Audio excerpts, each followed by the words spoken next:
Vale, entonces, ¿me confirman? Esta era la estructura. Ahí están los ejes inferiores, los ejes en letras y por acá en números. ¿Me confirman si esa fue la que se planteó?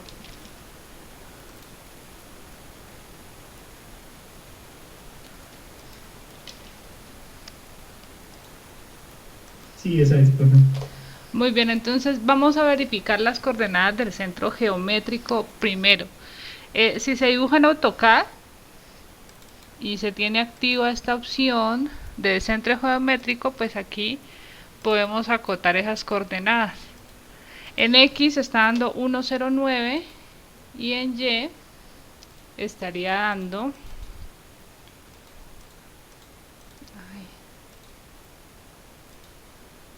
6,10. ¿Cuánto nos dio en clase?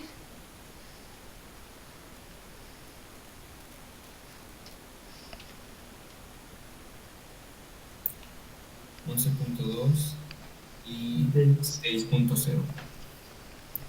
Bueno, tenemos unas diferencias y no sé qué será.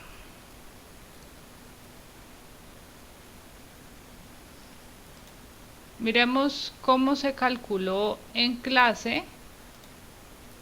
Por acá tenemos 13,5, si mal no recuerdo era la máxima distancia, y 23,5 en X.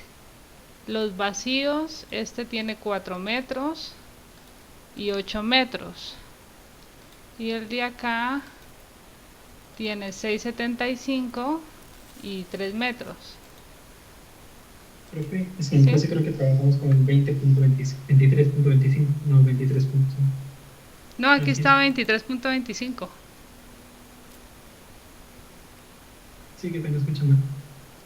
Las coordenadas, o sea, las áreas están bien. Ahora las coordenadas a cada área. Para el área del vacío es 3,38. Lo que más decimales.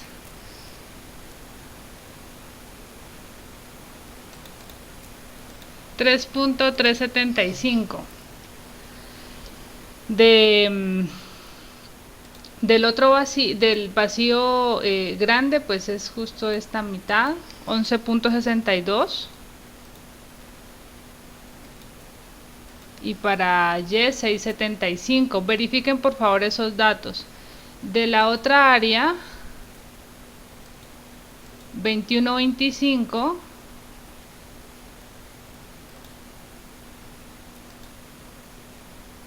y 9,50. ¿Sí están?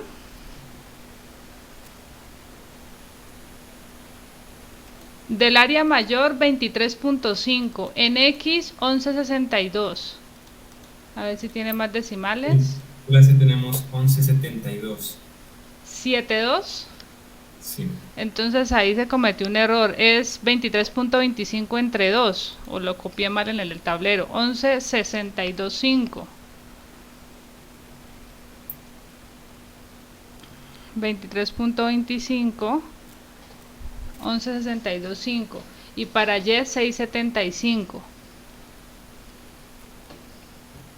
Porque es que tiene que También estamos darnos. así. Dime. Digo, creo que lo teníamos así, solo habíamos metido el error en el 11.72. Entonces, este es el error. Por favor, en sus notas coloquen esta cota, que sería el centro geométrico del rectángulo grande. Debería dar 11,625. Se anotó en el tablero 11,72. Ahí está la variación para X. Para Y, 6,75 para el rectángulo grande, el positivo. ¿Eso está bien? Sí. La primera área, no sé cuál tomamos como primer área, estaría dando 12 metros. Sí, tenemos 12. Muy bien. Y la otra 9,50. También. Entonces, en Y, ¿qué está pasando? En Y debería dar 6,10. El área total es de 261,62. Eso sí está bien, ¿cierto? Sí, Bueno, algo pasó en Y, pero si las coordenadas están bien, puede ser entonces error al multiplicar o en la división, ¿vale? Pero entonces quedémonos con estos resultados. O sea, el centro geométrico está exactamente a 11,09 en X y a 6,10 en Y.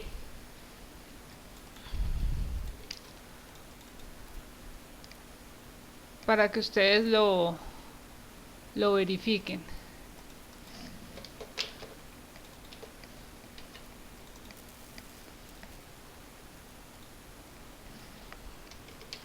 ¿Estamos de acuerdo?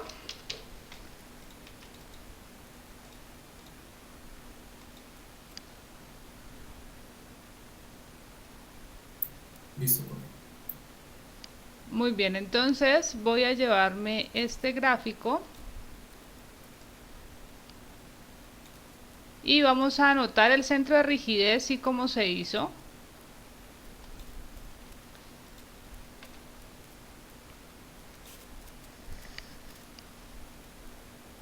Hagamos un nuevo libro.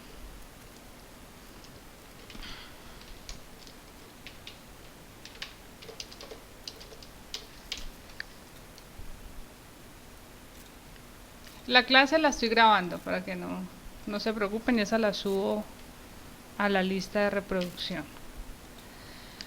Muy bien, entonces ahí está el centro de masa. Sí se ve claro, el tamaño de la letra está muy pequeño, ¿verdad?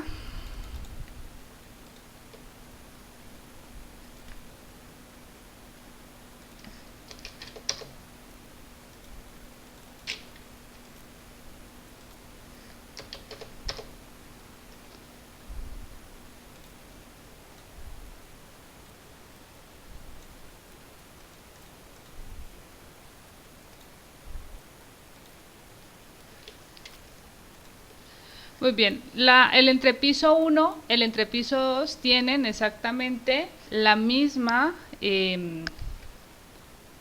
planta. Entonces la posición del centro de masa y el centro de rigidez va a ser la misma.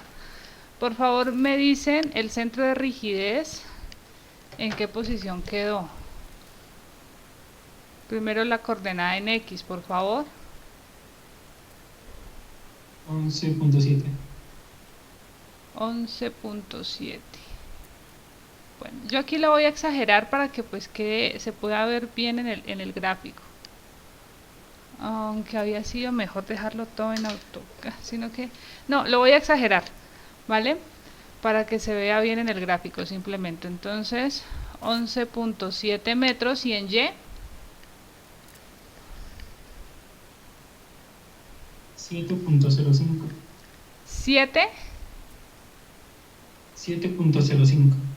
no lo hay entonces.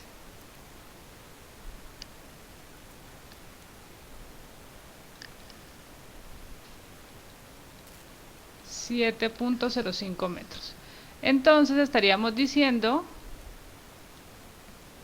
que este es el punto del centro de rigidez. Esta planta sería entre piso 1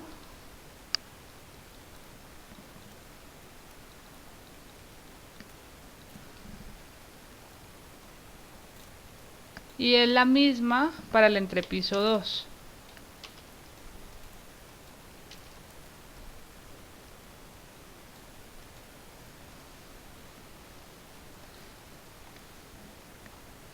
A nivel de cubierta sí cambia. Calcularon esa posición del centro de masa y centro de rigidez. Con el centro de masa puedo ayudar, pero bueno, el centro de rigidez no cambia porque es continuo. Verifiquemos el centro de masa. La única variación que tiene la cubierta es este vacío que no está a nivel de cubierta. Con eso, la posición, si tienen los datos para verificar, da 10.53 para X y 6.44 para Y.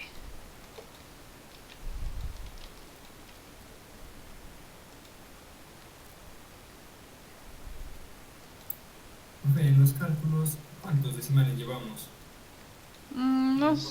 Pues si queremos que nos dé como comparable con lo que está aquí en los 3 decimales, yo creo. ¿Cuánto te dio? Sí, 10,53 y el otro 6,43. Está bien, eso es lo mismo. Listo. Muy bien, entonces por aquí voy a colocar la tercer planta, digo la cubierta.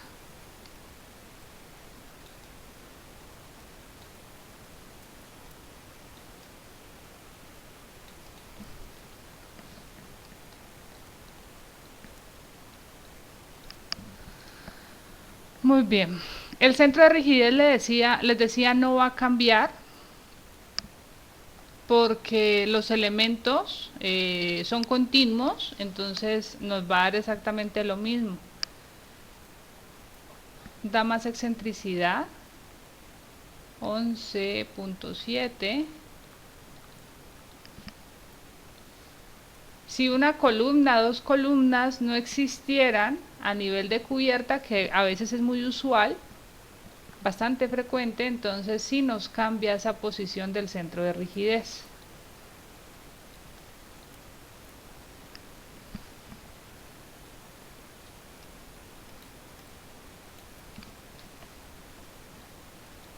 Muy bien.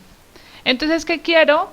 Que evidenciemos con estos esquemas el sentido del momento torsor.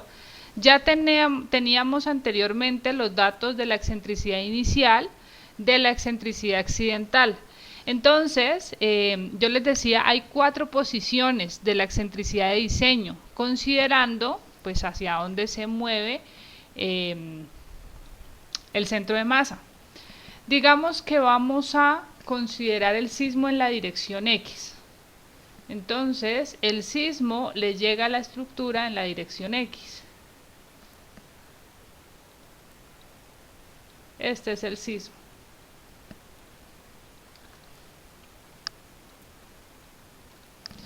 Si esa es la condición del sismo, entonces decimos, el sismo se concentra en el centro de masa según la dirección de la aplicación de la fuerza sísmica. ¿Listo? En el mismo sentido en que estás colocando el sentido del sismo. O sea, aquí lo estaría colocando positivo en dirección X.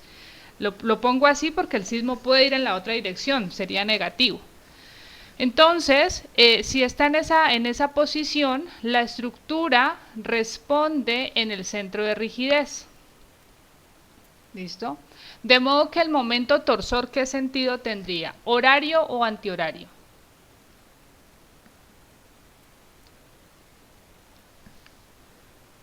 ¿Cuál es el sentido del momento torsor?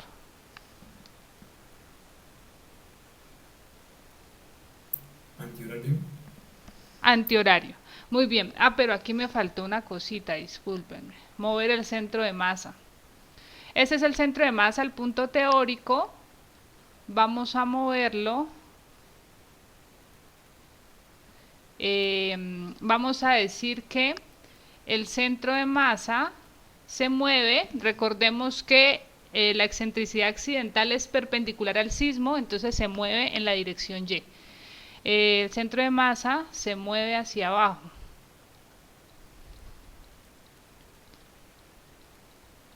¿Cuánto era la excentricidad accidental para Y, que la habíamos calculado en la clase pasada?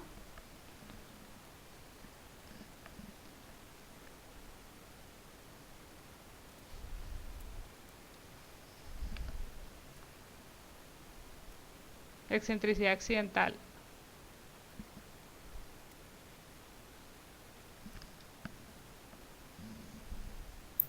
.67.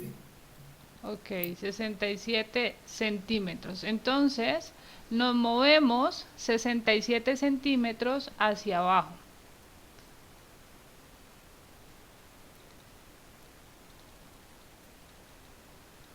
Y esa va a ser mi posición del centro de masa, incluyendo la excentricidad accidental. Aquí sucede lo mismo, el sismo entonces actúa en esa posición, mi estructura responde en el centro de rigidez y el momento torsor que se genera sería entonces un momento en sentido antihorario. Para el segundo piso sucede exactamente lo mismo, pues ya que la excentricidad es la misma, La posición del centro de masa es la misma, entonces tenemos las mismas condiciones. 0.67 metros se desplaza el centro de masa hacia abajo. El sismo actúa en el centro de masa, mi estructura responde en el centro de rigidez, el momento que se genera entonces es un momento torsor antihorario en el segundo piso. Y a nivel de cubierta, acá la excentricidad accidental va a ser la misma porque la longitud en Y es la misma, simplemente que la de diseño sí va a cambiar. Entonces tendría una excentricidad accidental de 0.67 y una posición del centro de masa abajo. Sismo concentrado en el centro de masa, la estructura responde en el centro de rigidez y el momento torsor en todos los pisos es en sentido antihorario. Entonces, para esta condición en que el centro de masa se mueve hacia abajo y que el sismo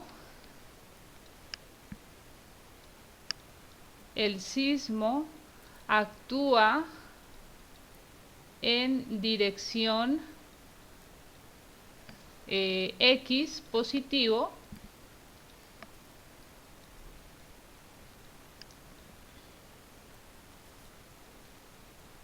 o sea, hacia la derecha, tendríamos lo siguiente. Resumamos. Excentricidad inicial, ustedes me dan los datos de esa excentricidad inicial. Excentricidad accidental, necesito excentricidad inicial en Y porque el sismo siempre perpendicular a la excentricidad. Inicial en Y, excentricidad accidental en Y. Con eso calculamos la excentricidad de diseño en Y bajo esta condición. Centro de masa se mueve hacia abajo. Y recordamos cuál es la fuerza sísmica en kilonewton, multiplicando fuerza sísmica por la excentricidad, calculamos la torsión en cada piso. Y luego calculamos el momento torsor acumulando esas torsiones. Esto lo hacemos también para cada nivel. Entonces comencemos a nivel de cubierta. Entre piso 1, entre piso 2. Excentricidad inicial a nivel de cubierta, ¿cuánto dio en Y? 0.61. Para cubierta, esa la calcularon, ¿no? Listo. 0.61 con estos datos de acá, muy bien. En los entrepisos,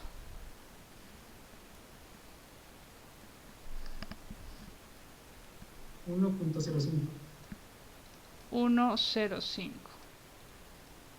Excentricidad accidental sí es la misma, 0.67 en todos los pisos.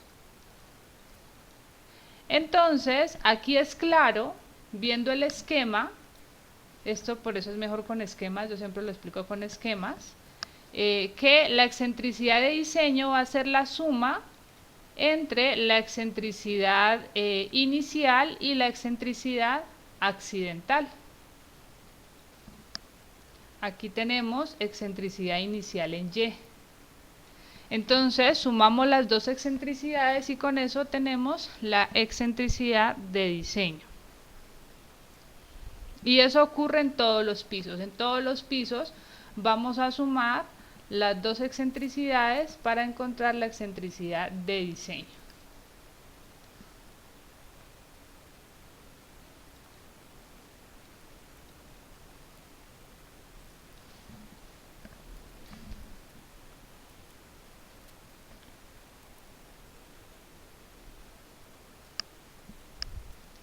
Aquí tendríamos entonces 1.28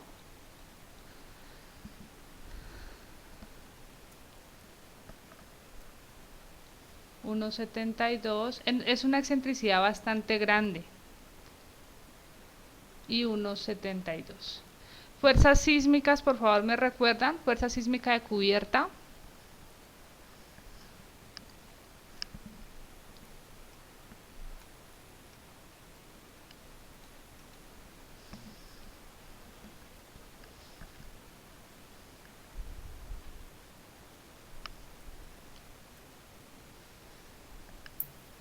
2263.98. Ok, siguiente. 3471.44. Y siguiente. 1811.19. Muy bien, ahora multipliquemos por favor cada excentricidad de diseño por la fuerza sísmica.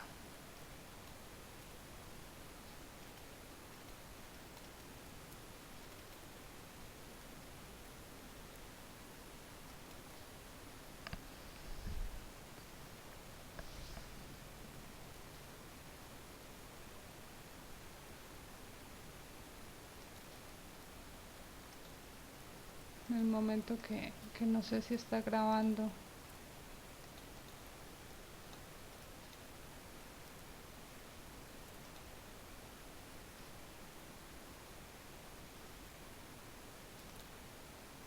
Creo que sí.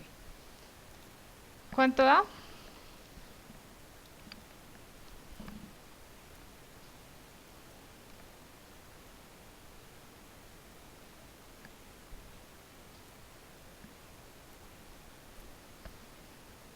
Me verifican, a mí me está dando 2897.89 para el tercer piso.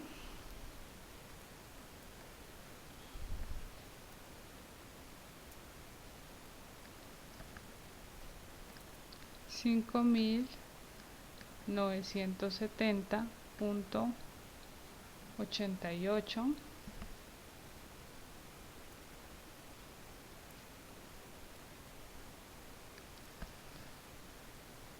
y 3115.25. El momento torsor entonces para esta condición a nivel de cubierta sería el mismo, 2897.89, y luego los empiezo a acumular.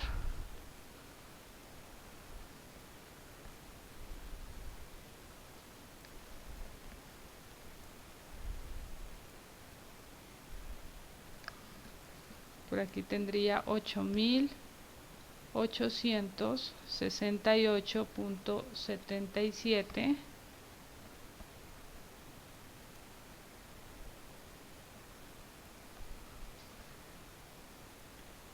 y 11.984.02. Estos serían entonces momentos torsores que se estaban pidiendo, pero bajo esta condición: centro de masa se mueve hacia abajo y el sismo actuando en la dirección X. A ustedes de tarea les va a quedar que hagan las otras combinaciones. Van a usar el sismo igual hacia la derecha, pero el centro de masa hacia arriba.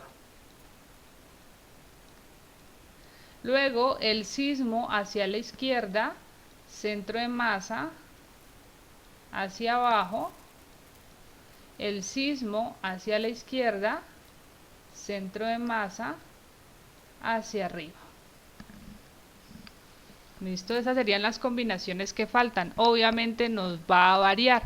Recomendación: siempre hacer estos esquemas para que vean cuando ya la excentricidad de diseño va a ser en realidad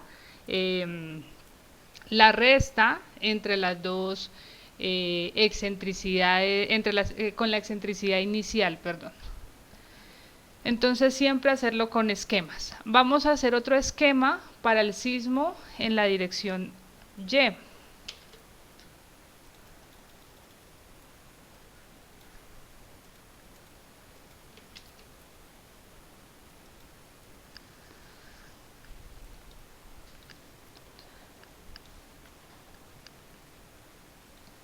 Entonces estos datos ya no me sirven para Y.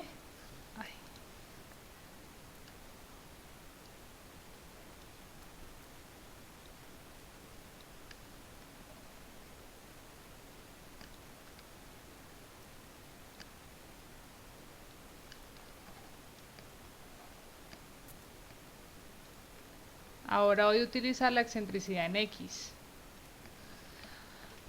Muy bien, entonces digamos que el sismo va a actuar hacia abajo. Sería un sismo negativo. SY negativo. Ese tiene que ser la misma dirección en todos los pisos. Muy bien, entonces en esta condición la excentricidad inicial que nos interesa va a ser que el centro de masa se mueva hacia la izquierda o hacia la derecha. Vamos a establecer que el centro de masa se mueve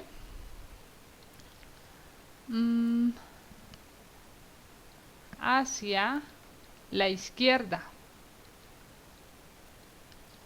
La hago así porque si lo muevo hacia la derecha me va a quedar posiblemente una excentricidad muy pequeña y quiero es que sea visible en el esquema. Igual el procedimiento va a ser el mismo. Muy bien, entonces tenemos la excentricidad inicial.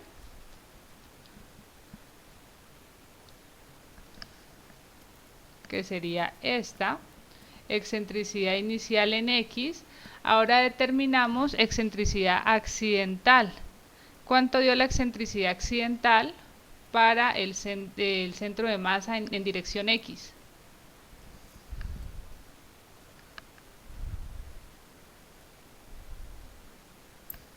$1.16. Muy bien, entonces excentricidad accidental en X. Muevo el centro de masa hacia la izquierda, así que esta sería la nueva posición del centro de masa. El sismo actúa en la dirección en la que estoy presentando el esquema, es decir, hacia abajo. Mi estructura responde en el centro de rigidez hacia arriba. El momento que se genera también es un momento en sentido antihorario. Este es el momento torsional en el primer piso. Lo mismo ocurre en el segundo piso. Tenemos excentricidad inicial en X. Determinamos la excentricidad accidental. Esta sería entonces la nueva posición. El sismo actúa en el centro de masa, mi estructura responde en el centro de rigidez y el momento torsor sentido antihorario. Esos momentos torsores no se suman, dependen de cada condición. Esta va a ser otra condición y los momentos torsores van a tener otro valor. La excentricidad para cubierta es mayor, la inicial. La accidental, si es la misma.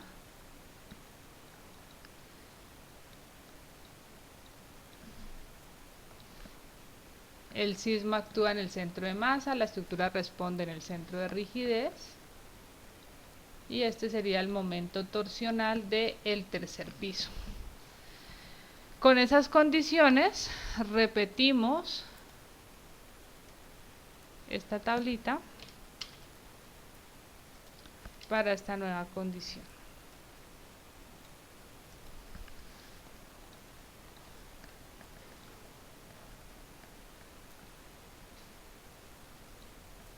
Ahora voy con excentricidad en X. Excentricidad inicial en X, accidental en X, de diseño en X. Y con eso calculo los momentos torsores. Las fuerzas sísmicas son las mismas, esas no cambian. Entonces, excentricidad accidental de cubierta, ¿cuánto dio?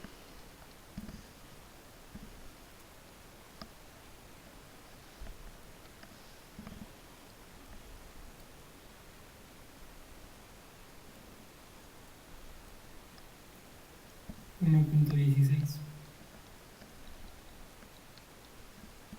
Entre pisos. Yo creo que fue 1.17.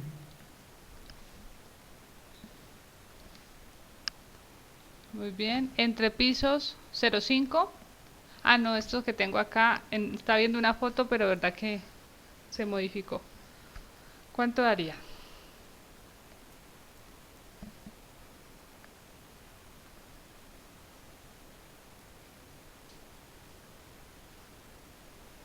.61, ¿no?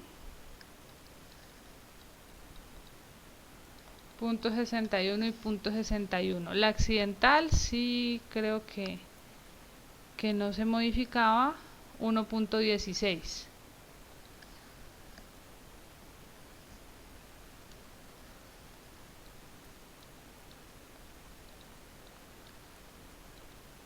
Es claro que la excentricidad de diseño va a ser la suma entonces entre las dos excentricidades.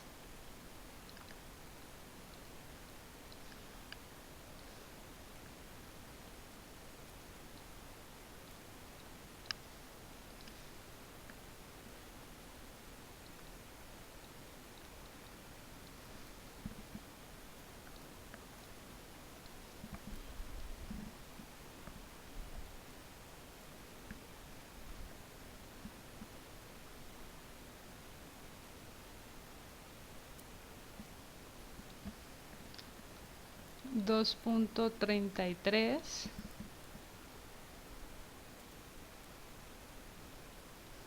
1.77. Con eso calculamos el producto entre la fuerza sísmica y la excentricidad.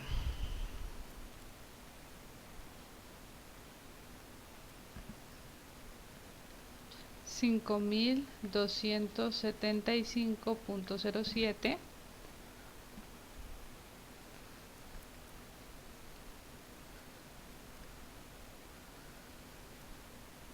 $6.144.45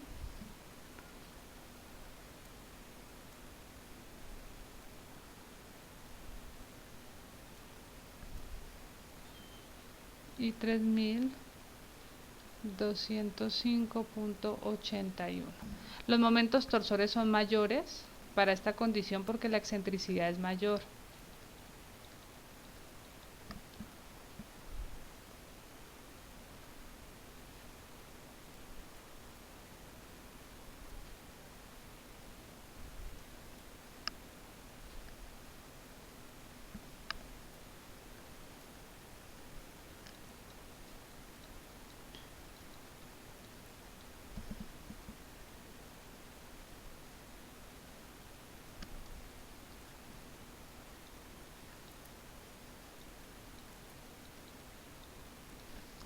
Muy bien.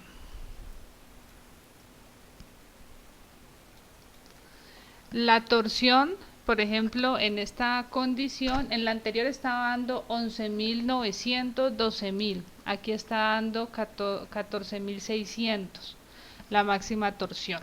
¿Listo? Entonces, en el sentido donde la estructura tenga mayor excentricidad, ahí vamos a tener los mayores momentos torsores. Yo les decía, no se queden con la idea que la mayor excentricidad genera las mayores condiciones de diseño. No, porque aquí estamos calculando pues ese momento torsor en todo el piso. Ahora lo que vamos a hacer es distribuirlo en el sistema estructural.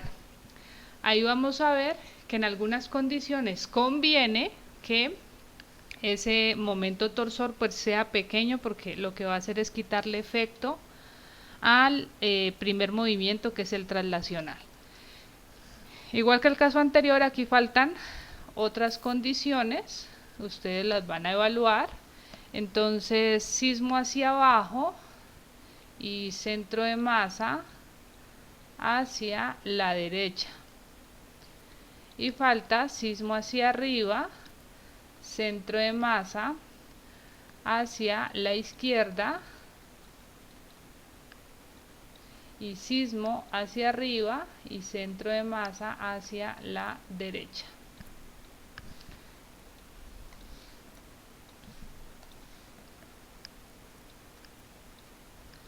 Que aquí ya queda claro que es que se mueva hacia la derecha o hacia la izquierda. Ustedes están viendo, ubicarnos en la parte frontal como si el tablero estuviera de frente a ustedes. Entonces, hacia su mano izquierda va a ser el lado izquierdo, hacia la mano derecha el lado derecho. Así es como lo vamos a establecer.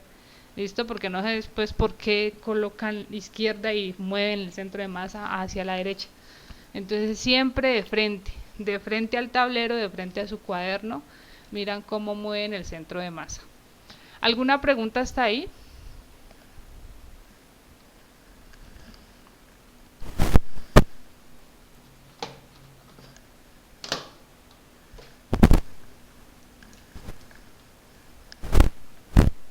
¿No hay preguntas?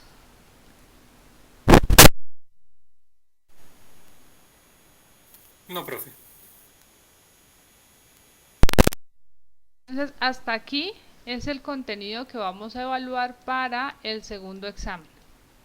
Hasta calcular momentos torsores. Eso está dado, o hasta ahí se está pidiendo también en el taller que tienen que elaborar previo al examen. Lo siguiente ya entraría para el examen final, igual el examen final es de todo, pero pues ya se complementa con lo que finalmente se tiene que hacer en este curso. Muy bien, entonces, ¿qué vamos a hacer ahora? Todos estos momentos torsores y esas fuerzas sísmicas, estos dos valores, son fuerzas totales que estamos calculando en todo el piso. Pero, ¿qué sucede? Que en cada piso hay elementos que hacen parte del sistema estructural de resistencia sísmica. Llámese pórtico, llámese muros, llámese sistema combinado, sistema dual. ¿Qué tenemos que hacer? Estos efectos del sismo, el efecto traslacional y el efecto torsional, lo tenemos que distribuir en ese sistema de resistencia sísmica. ¿Cómo vamos a hacer entonces esa distribución? Así que pasamos al siguiente tema, que es distribución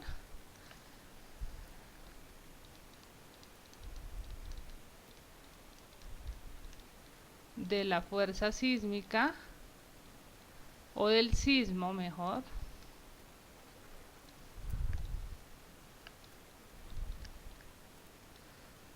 en el sistema estructural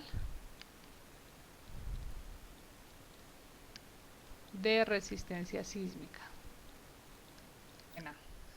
Vamos a hacer esa distribución del sismo en el sistema estructural, que es puede ser de pórticos, de muros, sistema combinado o sistema dual.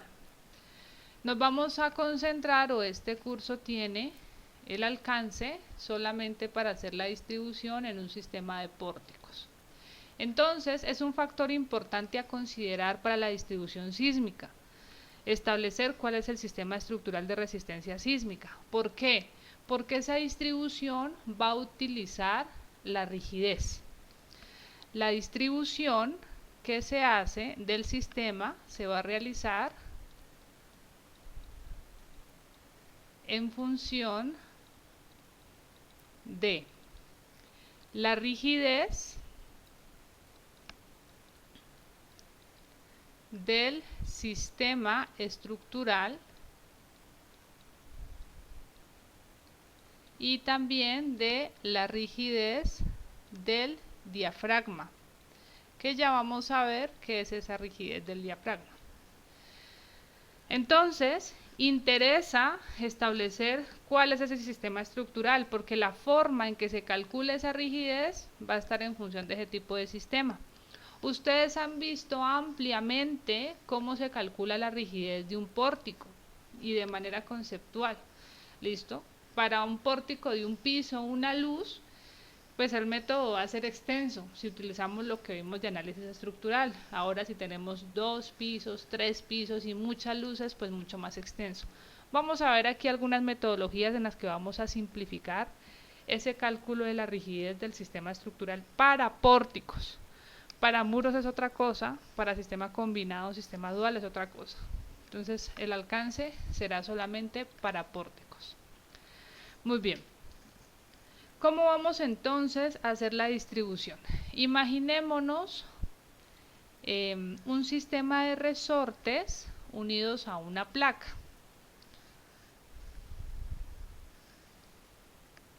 Hablemos, esta sería la primera parte, que va a ser distribución del movimiento traslacional.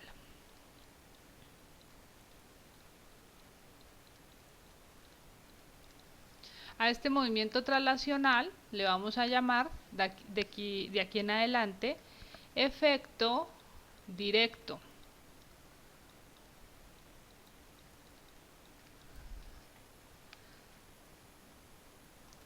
Muy bien, entonces para entenderlos, les decía, imaginémonos un sistema de resortes unidos a una placa.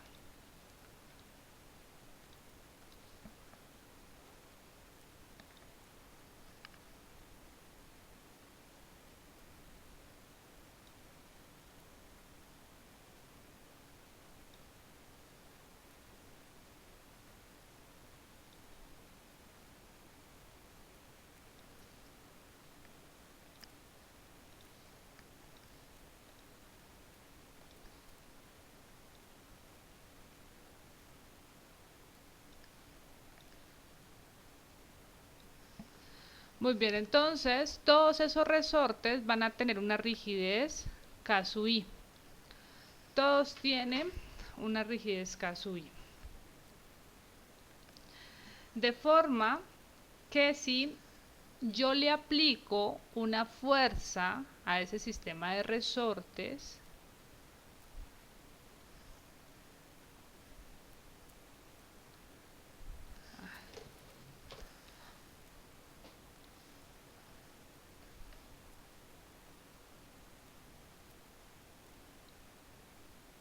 aplico una fuerza, y si esa fuerza está centrada con base en la localización de esos resortes, digamos que esta es una fuerza F, ¿qué va a pasar? Entonces, todos los resortes, o la deformación mejor que se va a presentar, va a ser una deformación homogénea. Todos los resortes se van a desplazar la misma cantidad delta.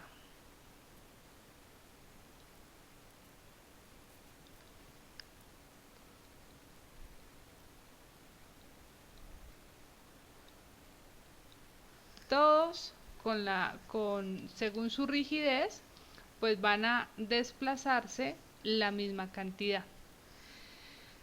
Para que eso ocurra, entonces decíamos, la localización de esa fuerza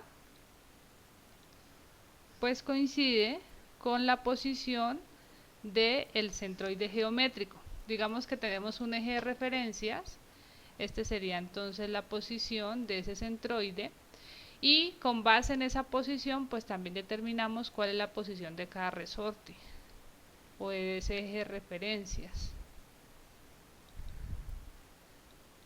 X sub I.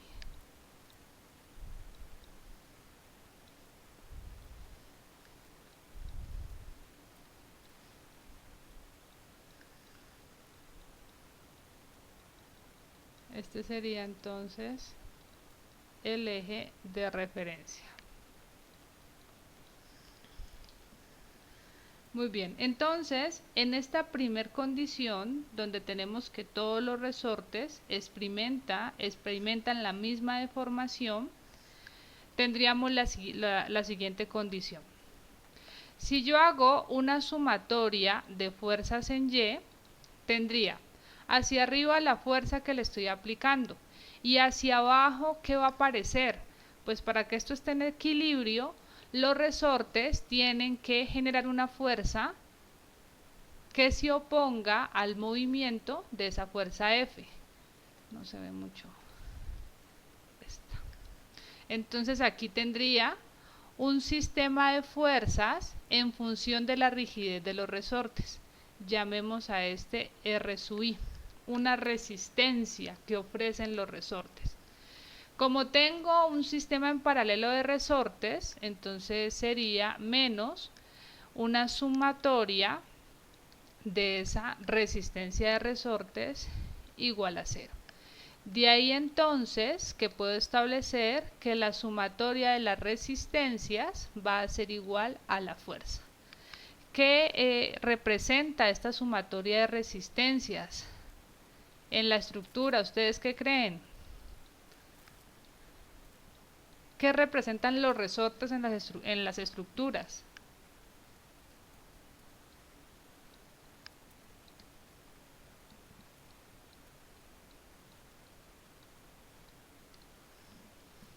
Cuando llega el sismo, ¿qué es la fuerza F? ¿Qué es lo que reacciona ante el sismo?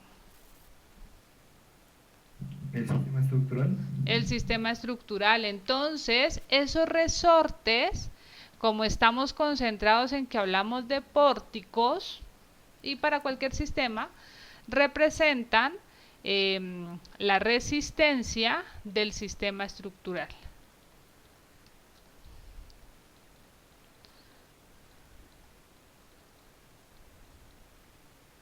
La resistencia o la rigidez del sistema estructural. No la dejo como resistencia porque más adelante tengo que colocar el término de rigidez.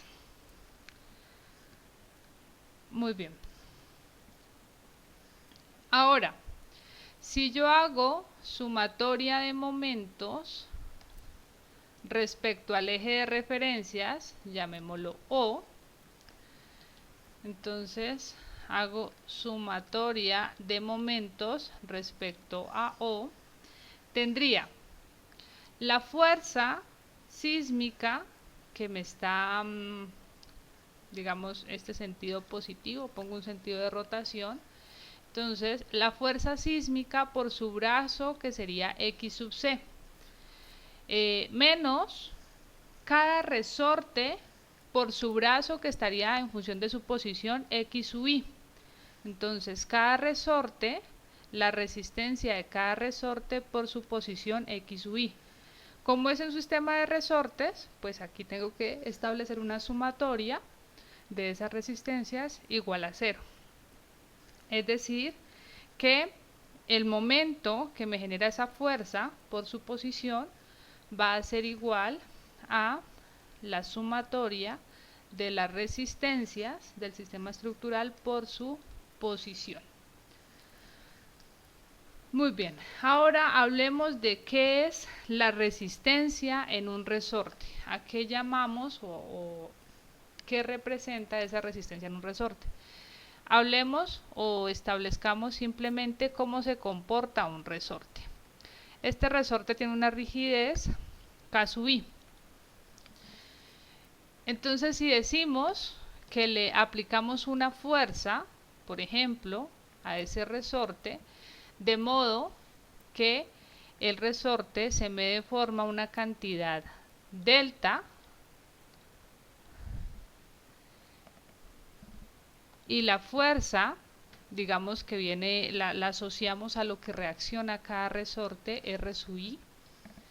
Entonces yo puedo encontrar una relación entre esa fuerza y ese desplazamiento en función de la rigidez. Concepto de rigidez. Rigidez es igual a la fuerza que se le aplica entre la deformación que se genera. O lo que es lo mismo, la fuerza en el resorte es proporcional a la rigidez del resorte por su deformación. Esta sería una forma entonces de expresar esa resistencia que opone el resorte. Voy a reemplazar esa expresión acá en mi sumatoria y tendría entonces F por X sub C es igual a la sumatoria de R sub I, que sería K sub I,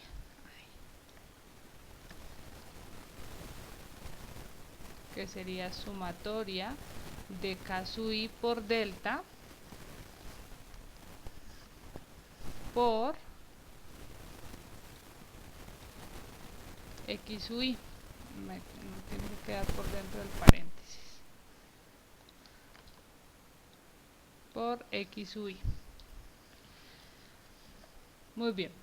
Y de aquí entonces vengo y despejo mi expresión de X sub C, que va a ser igual a la sumatoria de la rigidez de los resortes por delta por X sub I entre la fuerza que se le aplica al resorte. Y luego la posición entonces de esa fuerza voy a pasar este delta abajo a dividir para que arriba solamente me quede una sumatoria que estaría en función de la rigidez de cada resorte por su posición, y abajo entonces tendría fuerza entre desplazamiento. Muy bien. ¿A qué estamos llegando? O esta primera demostración de qué es, de algo que ya utilizamos previamente cuando se definió la posición del centro de rigidez. Yo puedo demostrar que si un resorte tiene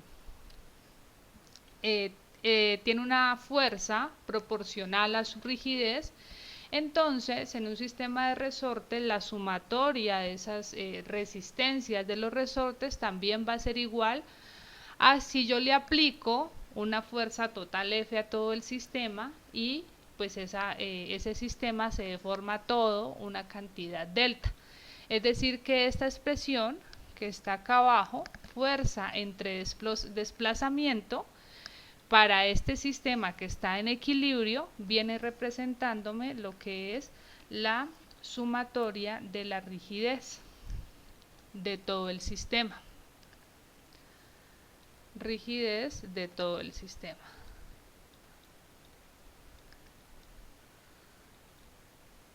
De aquí es como se establece entonces que la posición de esa fuerza donde se concentra la reacción de la estructura es igual a la rigidez de cada resorte por su posición entre la sumatoria de la rigidez total. Esto sería para el caso de X, y si los resortes estuvieran en paralelo en la dirección Y, entonces también se puede demostrar que para esa posición en Y, este sería YCR, XCR, es igual a la sumatoria de los resortes por Y sub I sobre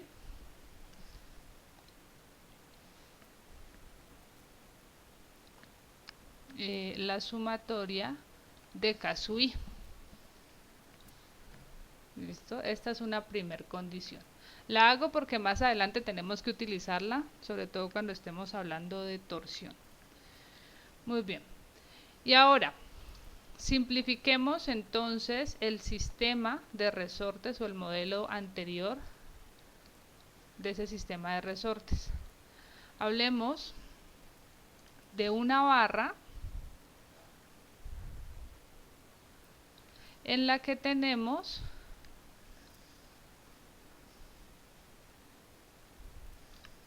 este sistema de resistencias oponiéndose a un movimiento. Este resorte tiene una resistencia R sub I y se oponen a una fuerza F. Estoy simplificando la condición. Muy bien, entonces de aquí que puedo establecer R sub I de manera general, ya lo habíamos establecido, para un resorte es igual a la rigidez del resorte por el desplazamiento para un resorte.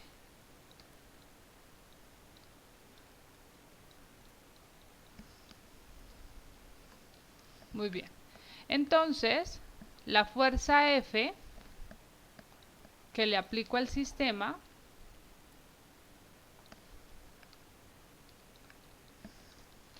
sería igual a la sumatoria de la rigidez de los resortes por delta. Entonces les decía, F, que es la fuerza que se le aplica al sistema, sería igual a la sumatoria de las resistencias, que viene siendo la rigidez de cada resorte por su desplazamiento. De aquí puedo entonces despejar delta diciendo que es igual a la fuerza entre la sumatoria de las rigideces, y por lo tanto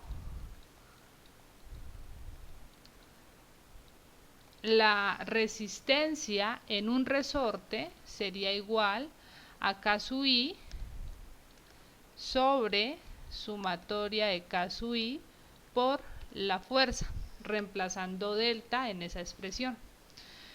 Así que el movimiento traslacional simplemente se reparte en función de la rigidez. El resorte que sea más rígido va a tomar más fuerza sísmica. Esta es la distribución del efecto directo.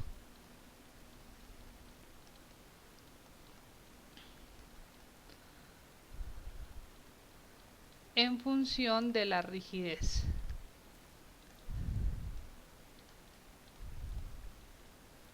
Del resorte que viene representando para nuestro caso el pórtico.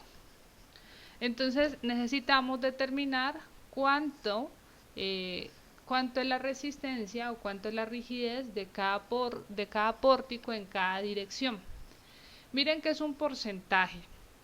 Entonces, igual que como se había hecho para determinar el centro de rigidez, si yo no tengo la rigidez exacta en unidades de kilonewton, de newton, lo que sea por metro, sino que tengo una relación de rigideces, aquí se puede hacer de la misma manera. Al final, abajo, ¿qué te tiene que dar? Pues el 100% de tu rigidez, ¿listo? En la sumatoria. Y arriba, pues una proporción de acuerdo a la rigidez de cada pórtico. Si todos los pórticos tuvieran la misma rigidez, y la misma rigidez es que tengan el mismo número de columnas, la misma longitud de vigas, la misma sección de vigas, el mismo material, entonces tu resultado es que todos los pórticos tienen la misma rigidez. Si eso pasa, la fuerza sísmica para el efecto directo se distribuye en partes iguales. Es la única condición para que el sismo se vaya de forma directa en partes iguales, que todos los pórticos tengan la misma rigidez. ¿Está clara esta primera parte?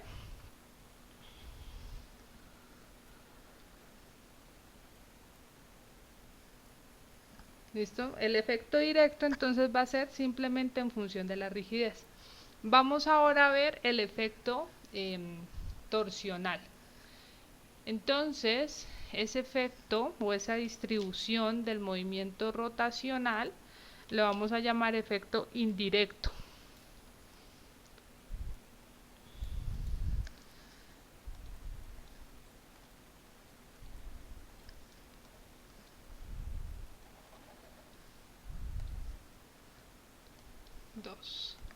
Efecto indirecto.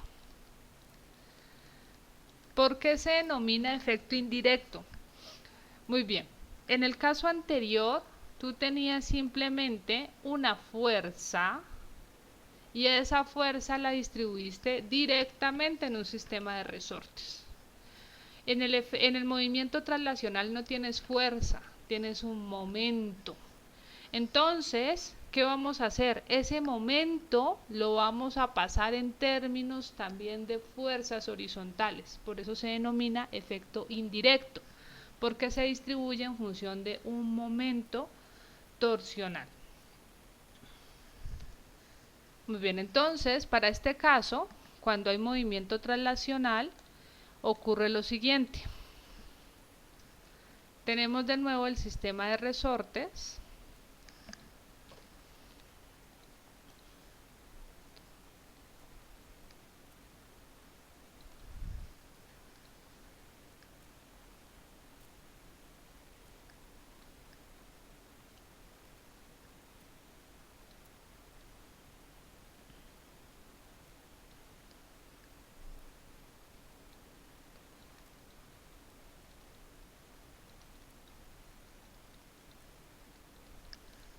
Tenemos el sistema de resortes con una rigidez K sub I. ¿Qué pasa ahora con la fuerza que se le aplica? Que esa fuerza ya no está totalmente en su centroide, sino que vamos a establecer eje de referencia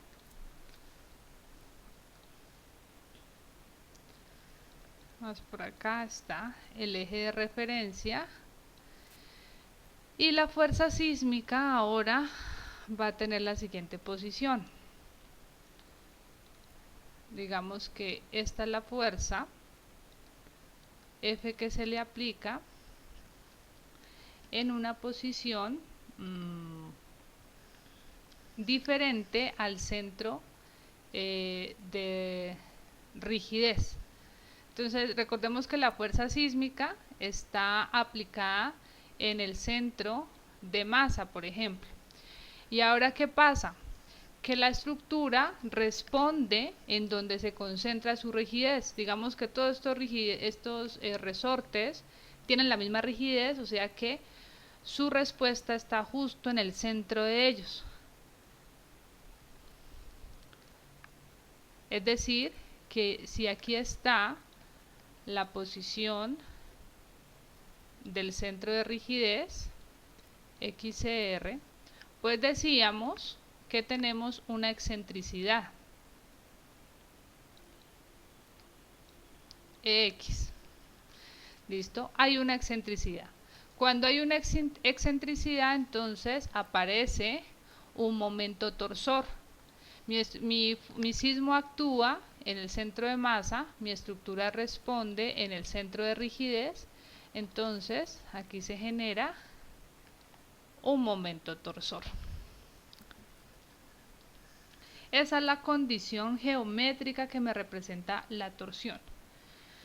¿Qué vamos a hacer? Vamos a simplificar un poco más el modelo. Vamos a decir que esto es igual a otra condición. La condición sería, respecto al centro de rigidez, la fuerza que se le respecto al eje de referencia, la fuerza que se le aplica al sistema y la respuesta del sistema van a coincidir. Entonces, este sismo, primero los resortes,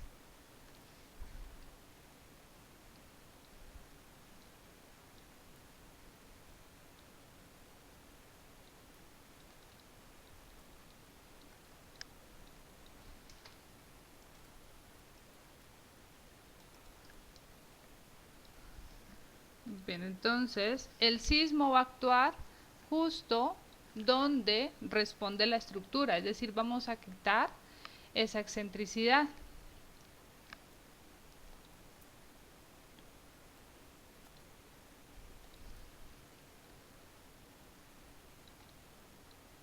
Muy bien, aquí está la posición de la fuerza sísmica.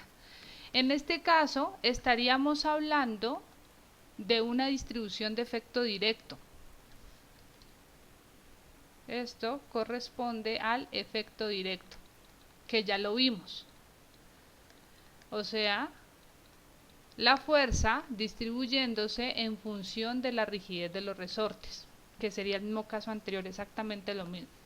Entonces, R sub I es igual a K sub I sobre la sumatoria de K sub I por la fuerza.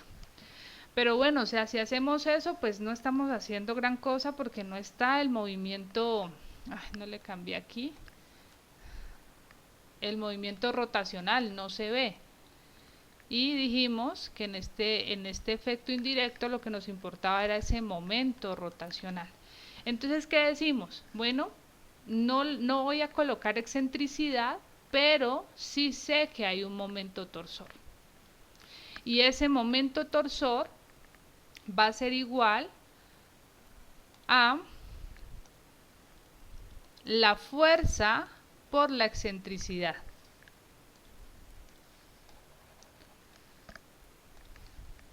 Momento torsor igual a la fuerza por la excentricidad. Quitémosle acá X para que quede esto como de forma general.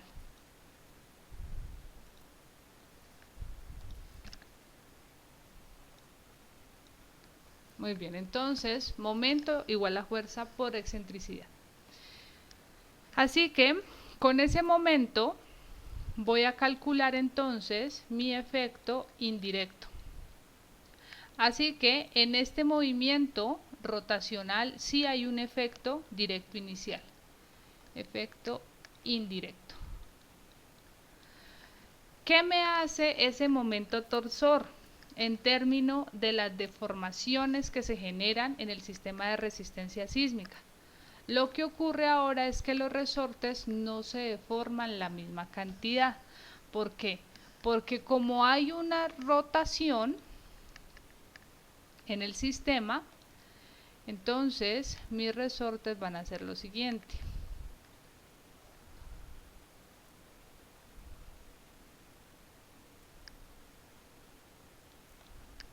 Digamos que aquí está el punto de rotación.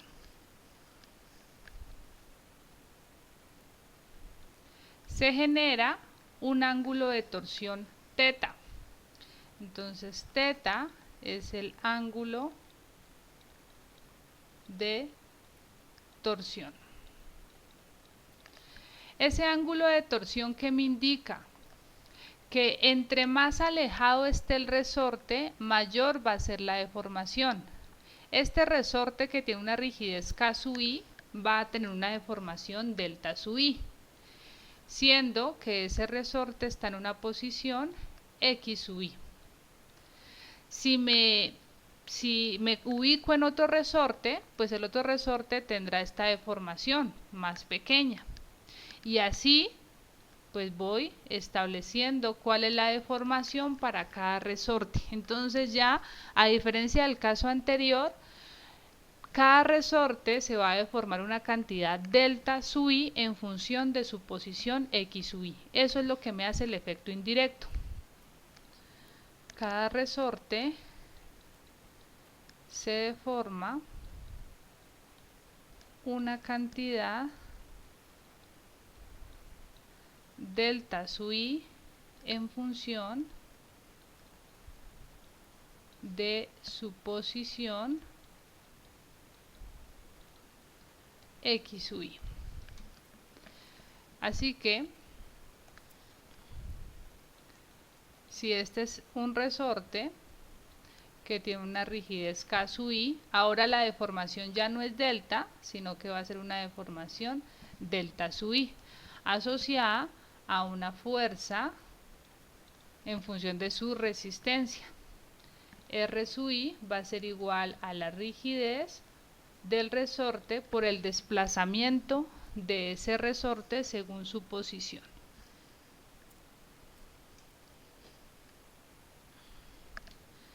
Muy bien, entonces, ¿qué hacemos ahora? Vamos a establecer un nuevo eje de referencia. Ese nuevo eje de referencia va a ser en función de la posición del centro de rigidez. Por eso se establece que el centro de rigidez es el punto base de la rotación. Voy a amplificar un poquito más esa deformación delta de los resortes. Entonces, aquí donde hay rotación, este es mi centro de rigidez. Ese centro de rigidez estaría entonces a una distancia X sub C. ¿Listo? Respecto al punto inicial.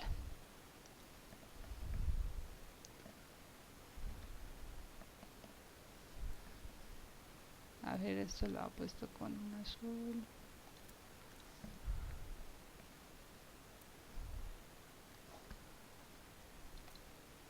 Digamos que esta sea la posición X sub C. Y me voy a concentrar entonces en lo que le pasa al resorte a una distancia X sub I.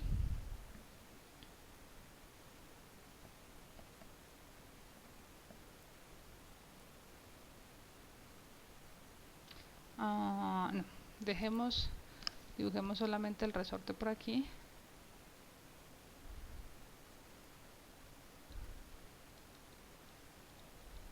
Que tiene una rigidez K sub I.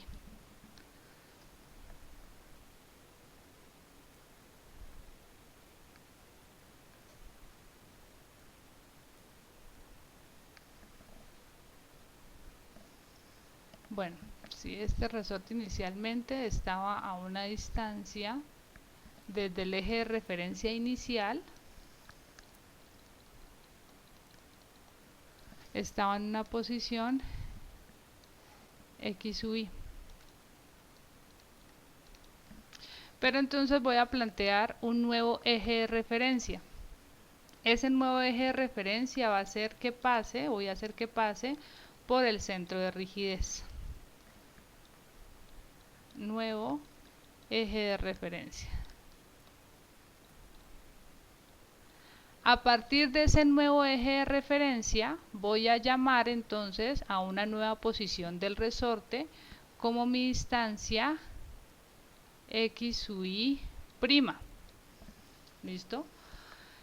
De modo que x sub y prima va a ser igual a x sub y menos x sub c, que es la x sub c r, le voy a poner, que es el centro de rigidez.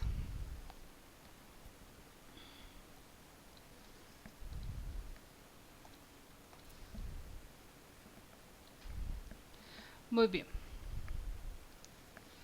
Ahora, ¿qué tenemos?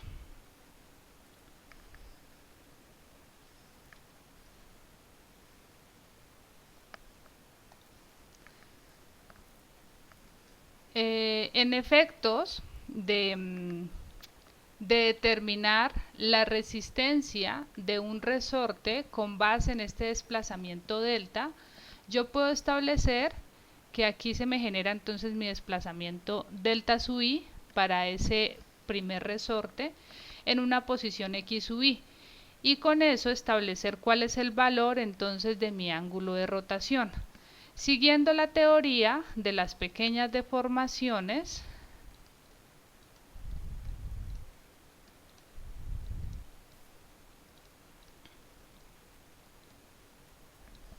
entonces puedo establecer que ese ángulo θ es aproximadamente igual a la tangente de ese mismo ángulo, que sería delta sub i sobre x sub i prima, que es la nueva posición desde el nuevo eje de referencia. De ahí entonces que delta sub i va a ser igual al ángulo de rotación por x sub i prima. Si esa es la nueva condición para un resorte, entonces la resistencia de un resorte, que era K sub i por delta sub i, ahora es igual a el ángulo de torsión θ por K sub i, primero rigidez, por x sub i. ¿Listo? Esto sería entonces lo que toma un resorte en función de la deformación. ¿Qué problema tengo hasta ahí? Pues que no tengo ni idea de cuánto vale el ángulo de deformación, no se sabe. La rigidez de cada resorte sí se conoce, ¿listo? Se tiene que conocer y ya les he dicho que la vamos a determinar, y la posición de cada resorte se conoce. Entonces falta por determinar cómo se calcula ese ángulo de torsión. ¿Qué hacemos? Simplemente un equilibrio de momentos. Recordemos que dijimos que aquí tendríamos concentrado entonces el momento torsor. Así que el momento torsor producto de la fuerza por la excentricidad. Si hago una sumatoria de momentos, tendría entonces que ese momento torsor, fuerza por excentricidad, va a ser igual a la sumatoria de la rigidez de cada resorte por su respectiva posición hasta el centro de rigidez, x sub i prima. ¿Listo? Entonces no lo coloqué, este m sub o va a ser respecto al nuevo, bueno, dejémoslo aquí indicado, respecto al nuevo eje de referencia. Listo, entonces ahora lo que hago es simplemente reemplazar el término de la rigidez o de la resistencia de cada resorte, que ya se había demostrado.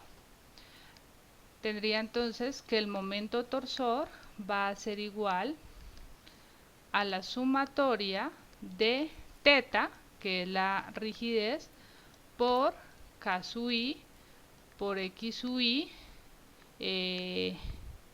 x sub i prima me faltó acá. Aquí está x sub i prima, me olvidé de colocarle el prima acá, que es respecto al nuevo eje de referencia, x sub i prima y por x sub i prima. Muy bien, entonces simplemente voy a organizar mejor la ecuación. El ángulo θ no depende de las propiedades de cada pórtico, lo saco de la sumatoria, entonces sería sumatoria de la rigidez de cada pórtico por x sub i prima al cuadrado. Y de ahí entonces que el ángulo de torsión va a ser igual al momento torsional sobre sumatoria de delta sub i por x sub i prima al cuadrado. O de otra forma podría establecer que el momento, no, dejémoslo así, quiero es hacer una analogía respecto a la rigidez. Recordemos que la rigidez es fuerza entre desplazamiento, o lo que es lo mismo, fuerza es igual a rigidez por desplazamiento. Entonces, si comparamos esta expresión con esta expresión, miremos que m sub t viene siendo fuerza. ¿Listo? Delta, ¿qué viene siendo? O perdón, teta viene siendo el giro. El giro es la deformación asociada a un momento. Entonces, esto es deformación.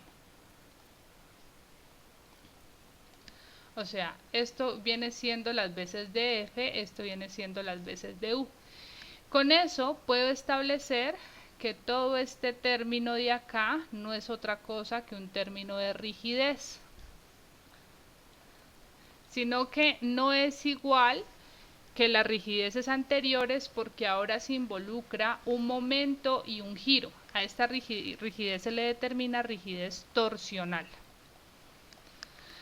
De modo que el giro teta yo lo puedo calcular como el momento torsor entre la rigidez torsional, que voy a llamar S. Esa rigidez torsional va a ser igual a la sumatoria de la rigidez de cada pórtico por la posición de cada pórtico, me olvido del prima, x sub i prima, que es la posición hasta el nuevo eje de referencias, que es el centro de rigidez, al cuadrado.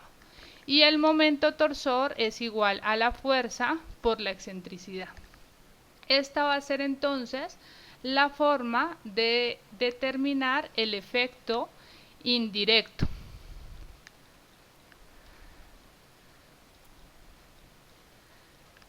¿Cómo lo determinamos? Determinas la torsión, ¿listo? Determinas la torsión, eso ya ustedes tienen los momentos torsores. Lo que falta ahora es esta rigidez torsional.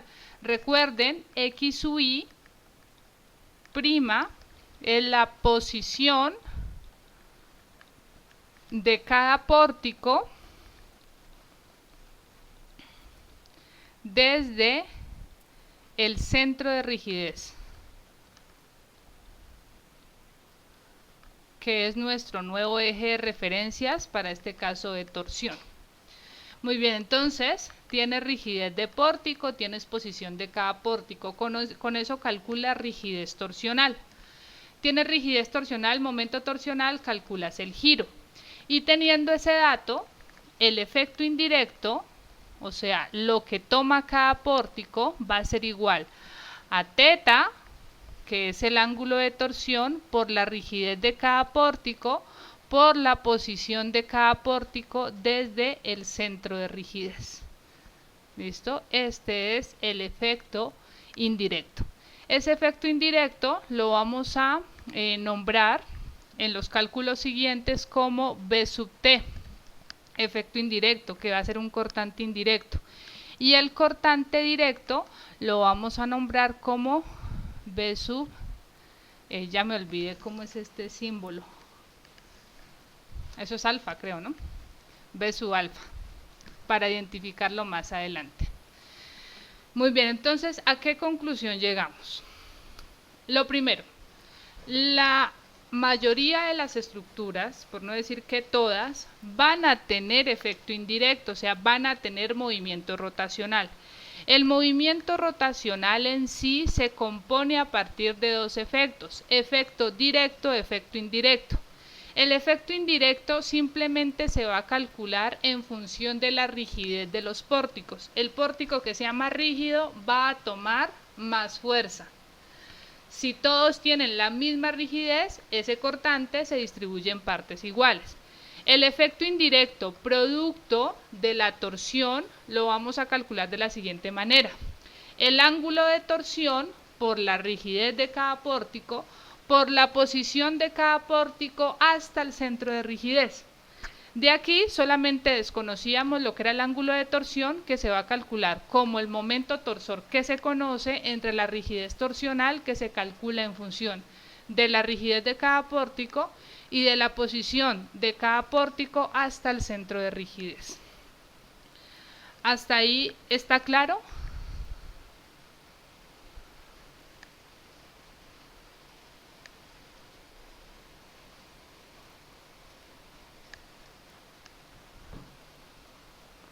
¿Sí?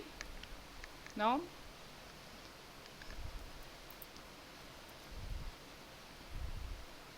Sí, profe.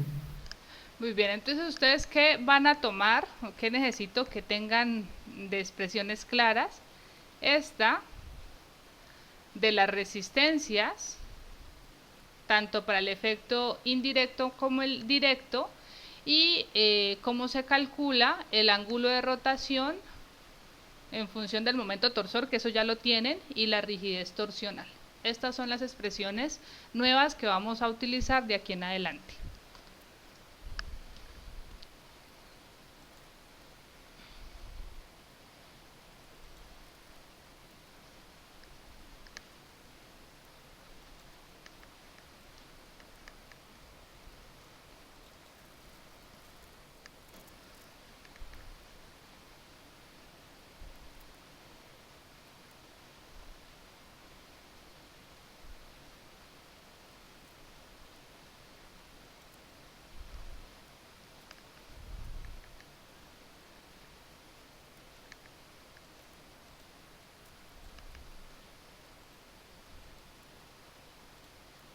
Para finalizar, vamos entonces a ver cómo vamos a calcular en este curso la rigidez de pórticos. Entonces voy a presentar tres maneras. Dos de ellas son las que básicamente vamos a utilizar en el curso, porque la otra, que es conceptual, pues es bastante tediosa, a menos de que se les provea algo de información. Se las presento así porque estas expresiones son súper largas, entonces en el video va a quedar igual, porque la idea es que ustedes estas expresiones las tengan programadas, ¿listo? En una hojita de Excel. Y la forma de utilizarlas pues va a ser la siguiente, se denominan como las fórmulas de Wilbur. Tienen algunas limitaciones para ser utilizadas en pórticos, pero para efectos de este curso, en la que la mayoría no, realmente las estructuras que vamos a analizar son muy regulares, estas expresiones nos van a dar resultados pues bastante conservadores. Entonces, estas fórmulas de Wilbur, aquí están las hipótesis de diseño, pues se utilizan en pórticos muy regulares, constituidos por elementos estructurales de sección transversal constante, o sea, eso lo vas a tener en cualquier estructura. Columnas van a tener una inercia constante en todo su entrepiso, y si puede variar de sección, pues puede variar de entrepiso a entrepiso. No es que a mitad de columna se cambia la sección, no, eso no es normal. Lo que sí puede pasar es que las columnas de primer piso sean más grandes que las de segundo, que las del último piso, pero con estas expresiones esa variación se puede trabajar. El método establece que los giros en todos los nudos de un nivel y de los niveles adyacentes son iguales, excepto en el nivel de desplante, en donde se pueden suponer, según el tipo de apoyo, que hay un empotramiento o una articulación. Eso de establecer si hay un empotramiento o una articulación está muy ligado al diseño de la cimentación. Si tu cimentación es muy grande, de modo que tú ves la cimentación y ves que una columna de 30 por 30 va a quedar muy bien empotrada en esa cimentación, pues bueno, dices, sí, mi columna está empotrada, totalmente empotrada. Pero digamos si tienes un muro, estás diseñando un sistema de muros y el muro está apoyado en una cimentación que es muy proporcional al área de ese muro, pues ese muro sí es difícil que lo puedas modelar como empotrado. Normalmente siempre que tenemos muros se establece que la cimentación es una articulación o un apoyo articulado, o sea, un apoyo fijo, porque apoyo móvil en realidad no se coloca, un apoyo fijo, o sea que el momento no es, el giro no está restringido. Depende mucho de la cimentación. En nuestro caso, digamos que los pórticos los vamos a trabajar con empotramiento, a menos de que se establezca lo contrario.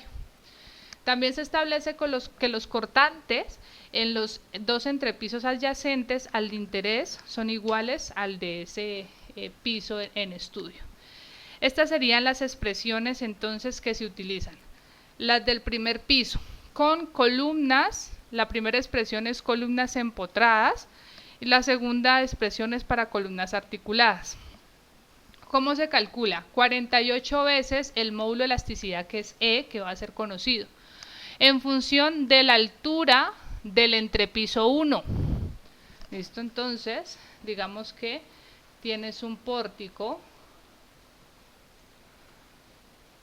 de 4 pisos. Esta va a ser la altura del entrepiso 1 que utilizas aquí. Esta sumatoria, K sub C1, va a ser la sumatoria de todas las rigideces de las columnas en ese primer piso. Las fórmulas de Wilbur te van a dar la rigidez de piso.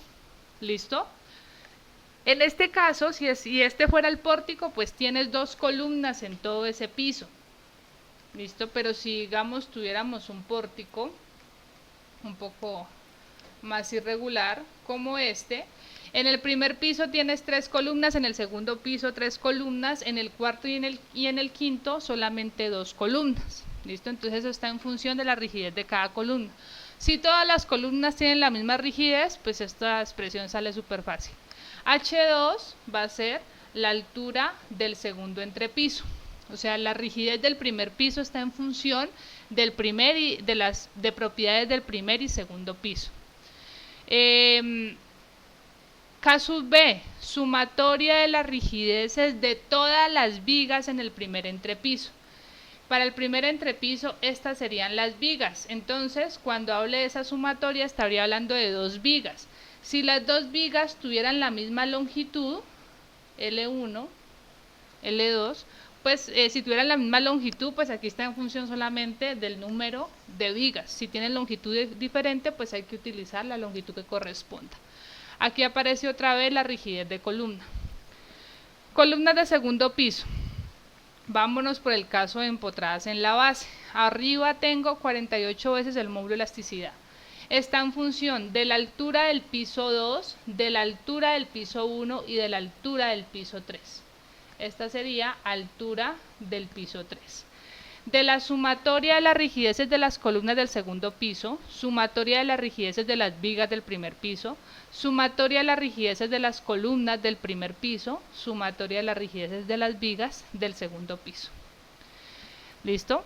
Y ahora el método da las expresiones para pisos intermedios en función de una altura h sub n. H sub n es el piso donde vas a calcular la rigidez, digamos que este sea el nivel n. Entonces, todo lo que lleve n, pues está para ese piso de estudio. Aquí dice hn-1, pues el piso inferior, hn más 1, el piso superior. Esos son los subíndices. Me establece además que para el último entrepiso se acepta la suposición de que el cortante del penúltimo entrepiso es el doble que el último. Se puede utilizar la fórmula para entrepisos intermedios, o sea, esta fórmula la vamos a convertir para el último piso. R sub U, último piso. Entonces, vas a colocar 2hn-1 en vez de h sub n y haces hn más 1 igual a 0. Me quedaría entonces arriba 48e sobre h sub n, que va a ser el piso, h sub u si quieres, nos llamamos como el último piso, por 4 h sub n sobre la sumatoria de la rigidez de columnas del piso U. Aquí era U. Más, aquí es donde cambiamos. Me dice que en lugar de h sub n menos 1, en lugar de esta expresión coloque 2h sub n menos 1. Entonces, más 2h sub u menos 1. Más h sub u sobre sumatoria de la rigidez de las vigas en el nivel u menos 1. Y que haga h sub n más 1 igual a 0. Entonces esta expresión se aproxima a 0, o sea que me quedaría más h sub u sobre sumatoria de kb sub u. ¿Listo? Esa sería la fórmula para calcular la rigidez del último piso. ¿Eso está claro?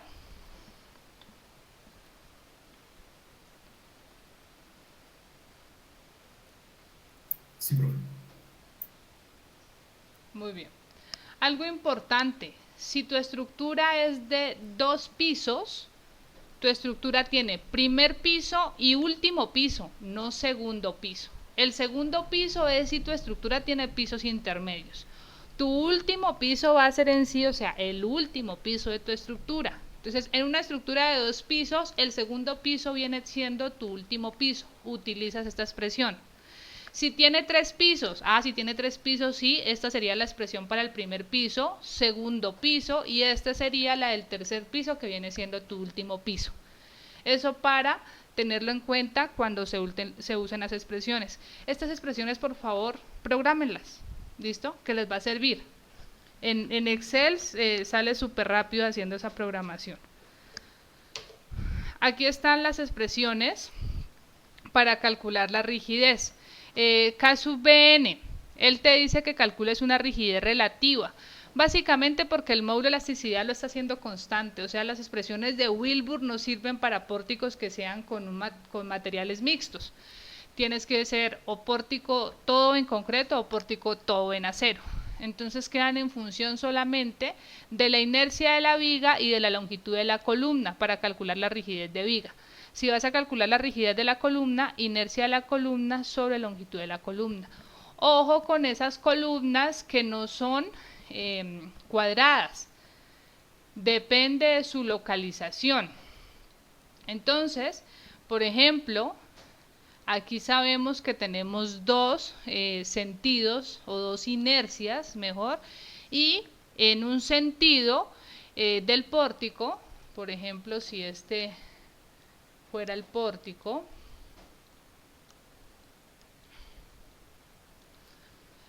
cuando el sismo llegue en esta dirección, pues yo tengo un pórtico que tiene 3 columnas. Y en esa dirección, donde pega el sismo es la base, y la dimensión que es paralela al sismo es la altura. O sea que si digamos estas columnas fueran de punto 3 por punto 4, la inercia de las columnas para estos pórticos sería base punto 3 por altura punto 4 al cubo entre 12. Pero si el sismo fuera en esta dirección Y, entonces donde pega el sismo es la base y la dirección que es paralela al sismo es la altura. En esa dirección tendríamos un pórtico solamente con 2 columnas y la inercia de la columna va a ser punto 4 por punto 3 al cubo entre 12. Aquí es importantísimo que usted tenga claro cómo fijar esa inercia de las columnas. ¿Listo? Dependiendo de en qué dirección se está analizando el sismo. Aunque vamos a ver que para el caso de la torsión, cuando hay torsión, todas las columnas en X y en Y se van a torcer producto de esa torsión. Hay que involucrar la rigidez de todos los pórticos. ¿Listo? Pero eso lo vemos ya en el ejemplo. Muy bien. Esa sería la primera expresión, fórmulas de Wilbur, el primer método para calcular rigidez. Segundo método, mucho más sencillo.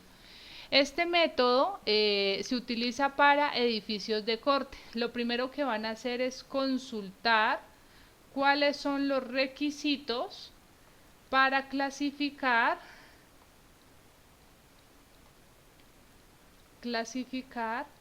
un edificio de corte. Entonces, vamos a asumir que nuestros edificios se pueden aproximar a un edificio de corte. Cuando eso ocurre, ¿qué nos dice?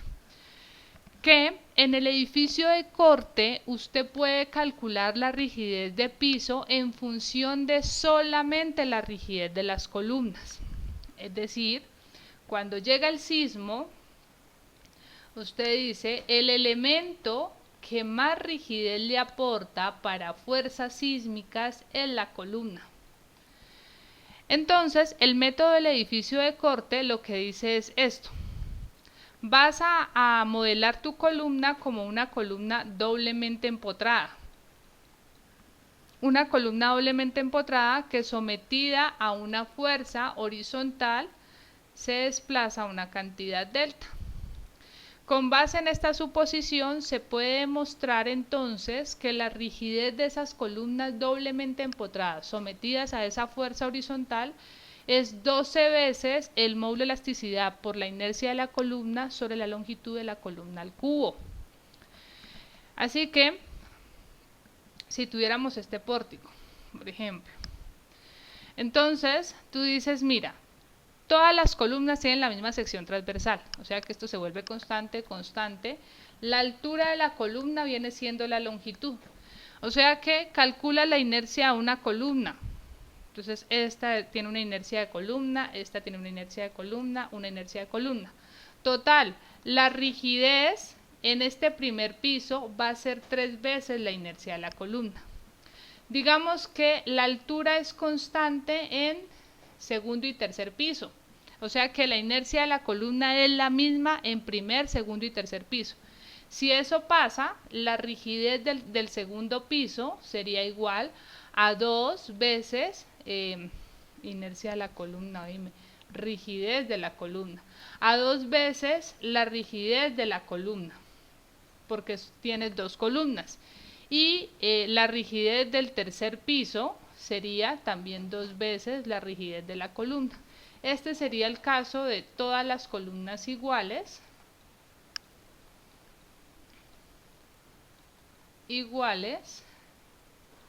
y la misma altura de entrepiso. Es una expresión mucho más fácil de utilizar, ¿listo? Pero tiene sus limitaciones para un edificio de corte. Ese es el segundo método. ¿Qué van a hacer ustedes para la próxima clase? Van a aplicar las 2 metodologías para calcular la rigidez. ¿Listo? La rigidez de este pórtico. Aquí están las longitudes, las alturas, la inercia. Simplemente aquí te dice que la inercia es 6i, 7.5i, 9i, bueno, 6i. El módulo de elasticidad. Entonces, con estos datos calculan la rigidez de este pórtico con las fórmulas de Wilbur y con el edificio de corte. Fórmulas de Wilbur y edificio de corte. Obviamente el edificio de corte sale mucho más rápido, esa rigidez de piso. Y por acá está cómo se debería calcular la rigidez por concepto. ¿Cómo es por concepto? Recordemos que rigidez es igual a fuerza entre desplazamiento. Si tenemos una estructura de más de un piso, lo que hemos visto hasta ahorita es que podemos calcular fuerzas sísmicas en cada piso. Aunque no necesitas hacer la distribución de fuerza sísmica, sino cualquier fuerza sísmica, el objetivo es que tú determines este desplazamiento. ¿Cómo determinas estos desplazamientos? Con análisis estructural. Este es un método que es el método exacto. Los anteriores métodos son aproximados. Con este método exacto trabaja cualquier programa de análisis estructural hoy en día. Pero el problema es solucionar esos pórticos que ustedes ya han visto. No son pórticos de un piso y una luz, sino que son muchos pisos, muchas luces. Así que hacer eso a mano pues es complicado. Los programas ya por definición te sacan esa forma exacta de calcular la rigidez por concepto. Por eso nos vamos a basar en los aproximados que son Wilbur y edificio de corte. Pero aquí está la expresión, simplemente lo que te dice es, calculas el cortante de piso y con las fuerzas sísmicas calculas el desplazamiento. Luego, simplemente la rigidez de piso va a ser el cortante de piso entre desplazamiento. Importante que no se les olvide, cortante entre desplazamiento. ¿Por qué se hace de esta manera? Porque estamos hablando de desplazamientos relativos de piso. Recuerden que el desplazamiento relativo de piso es la deriva. Entonces decimos, si esta por ejemplo fuera el modelo de una columna de ese pórtico, este es el desplazamiento relativo y el efecto asociado a ese piso, porque como las fuerzas sísmicas se van acumulando y en el primer piso tengo las mayores, es el cortante de piso. ¿Listo? Por eso la rigidez de piso está en función de cortante y de desplazamiento. Esta sería entonces la forma de calcular la rigidez por definición y sería la forma exacta. Pero ustedes, si alguno quiere hacer, si puede utilizar un programa y sabe utilizarlo, puede programar el pórtico anterior en un programa de esos y verificar los resultados. Si no, con que comparemos las fórmulas de Wilbur y el edificio de corte es suficiente. No les van a dar iguales, eso les tiene que quedar claro. No les van a dar iguales fórmulas de Wilbur y edificio de corte. Y lamentablemente entre los dos no podemos comparar. Se compara es con el método exacto. Pero sí les puedo decir que las fórmulas de Wilbur son un poquito más cercanas al método exacto.